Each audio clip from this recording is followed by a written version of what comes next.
Планы операций фронтов разрабатывались 2-3 лицами, писались от руки и докладывались в Ставке лично командующими. Было принято решение в операции по окружению войск противника в Витебске не использовать танковые части. Для оборонявшего город танкиста Рейнгарда их появление стало бы тревожным сигналом. Работа радиостанции Красной Армии временно прекратилась. Немецкий историк Хинце позднее писал: русские, вопреки своим привычкам, соблюдали на этот раз полное радиомолчание. Советские солдаты тем временем готовились к преодолению болотистой местности, по которой им предстояло наступать. Пехотинцы учились плавать, ходить по болоту, спускаться по реке на подручных средствах, ориентироваться в лесу. Сделали большое количество макроступов, специальных болотных лыж, которые позволяли не вязнуть в топких лесах Белоруссии. Для пулеметов, минометов и легкой артиллерии с той же целью мастерили волокуши, плоты, лодки. Для прохода танков заготавливали бревна и фашины, связанные охапки хвороста. Из них саперы и танкисты должны были настилать гати, специальные дороги в болотах для танков. Объемы железнодорожных перевозок приобретали воистину колоссальные масштабы. Справка. По распоряжению Ставки в войсках требовалось сосредоточить 5 комплектов боеприпасов, тогда как для доставки только одного боекомплекта нужны были 1300 железнодорожных вагонов. В общей сложности в Белоруссию было доставлено 400 тысяч тонн боеприпасов, 300 тысяч тонн горючего, свыше 500 тысяч тонн продовольствия и фуража. Для этой цели фронтам в среднем подавалось до 100 поездов ежедневно. Размах подготовки к наступлению скрыть от врага полностью было невозможно, но руководство вермахта так и не разгадало планов советского наступления. Командующий группой армий «Центр» фельдмаршал Буш за 3 дня до советского наступления отправился в отпуск. Тем временем его миллионная группировка оказалась под прицельным ударом всей мощи 4 советских фронтов численностью 2 миллиона 400 тысяч человек. Их поддерживали 5200 танков и самоходных установок и 5300 самолетов.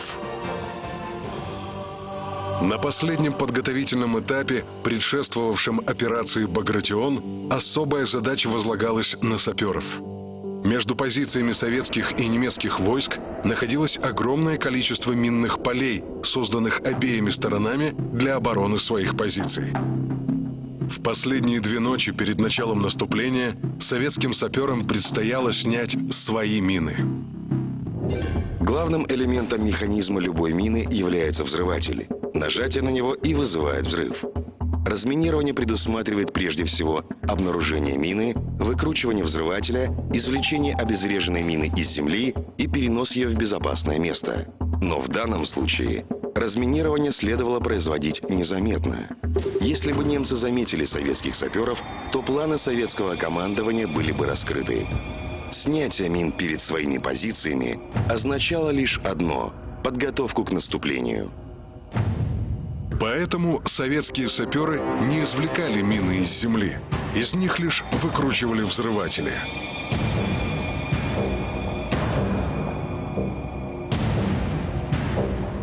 Тяжелее всего было обезвреживать мины натяжного действия, установленные еще весной.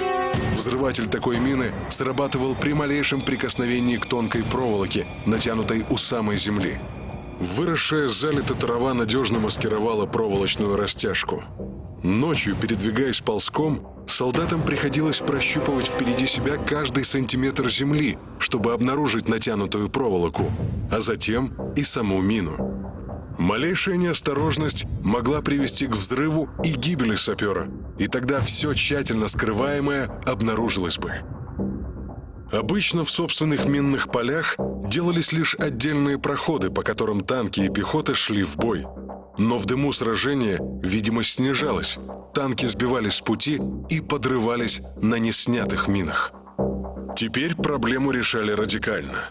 Передовую очищали от минных полей полностью. За 2 короткие летние ночи обезвредили 34 тысячи мин. Теперь на пути наступающих советских войск оставались только минные поля перед немецкими позициями и в глубине обороны. Их-то и предстояло обезвреживать новым танкам-тральщикам. По плану Ставки, начало операции «Багратион» не привязывалось к годовщине начала войны. Лишь задержки, связанные с подвозом боеприпасов и сосредоточением войск, привели к тому, что операция началась 23 июня 1944 года. Через 3 года после начала войны советские войска разведкой и боем начали наступательную операцию в районе Витебска. Части 1-го Прибалтийского и 3-го Белорусского фронтов ворвались в первые траншеи немецкой обороны. Бои продолжались до ночи следующего дня, а затем разведка боем плавно перешла в наступление. На позиции немцев посыпались авиабомбы и обрушился огонь советской артиллерии.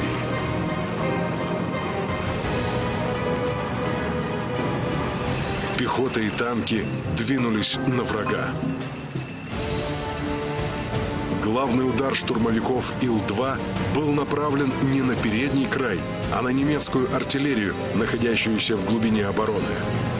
Гаубичные батареи, бьющие издалека с закрытых позиций, страшный и опасный враг, способный остановить наступающие советские части. Но в то же время артиллерийские орудия, рядом с которыми находились горы боеприпасов, крайне уязвимы к ударам с воздуха. Советские штурмовики, летящие на низкой высоте, огнем из пушек и пулеметов буквально выкашивали орудийную прислугу, а бомбы и ракеты Ил-2 поражали штабеля боеприпасов. Штурмовик Ил-2 конструкторского бюро Ильюшина. Самый массовый боевой самолет за всю историю человечества. Все важные элементы конструкции самолета были бронированы. При атаке с бреющего полета на высоте 25-50 метров складки местности защищали самолет от огня зениток, а броня – от стрелкового огня вражеской пехоты.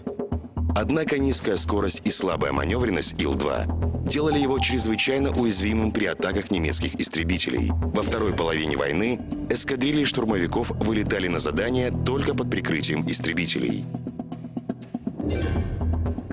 Но к 23 июня 1944 года командование группы армий «Центр» располагало всего лишь 40 истребителями, и противодействовать массированным ударам советской авиации они были не в состоянии. Ильюшины действовали свободно, зачастую вылетая на задания даже без истребителей поддержки. Во второй половине войны Гитлер предложил концепцию городов-крепостей, согласно которой специально выделенные войска обороняли крупные узлы дорог даже в условиях полного окружения. Такой крепостью предстояло стать и Витебску. Город защищал корпус генерала Гольвицера. Генерал танковых войск Рейнгард уже вечером первого дня боев оценил обстановку и предложил вывести войска из Витебской мышеловки. Но спешно вернувшийся из отпуска фельдмаршал Буш передал приказ Гитлера держаться любой ценой. На третий день сражения войска 2 советских фронтов встретились на берегу Западной Двины. Витебская группировка противника была окружена. Только к вечеру Гитлер разрешил отвод войск из Витебска, приказав оставить 1 дивизию для обороны города. Однако отчаянная попытка немцев вырваться из окружения успеха не принесла. Немецкие части смогли пробиться только до лесного массива на юго-западе от города, где оказались взятыми в плотное кольцо. Под ударами самолетов и артиллерии они продержались меньше суток. Спустя 5 дней боев за Витебск немецкие части капитулировали. В плен сдались около 17 тысяч человек, в том числе Гольвицер с начальником штаба.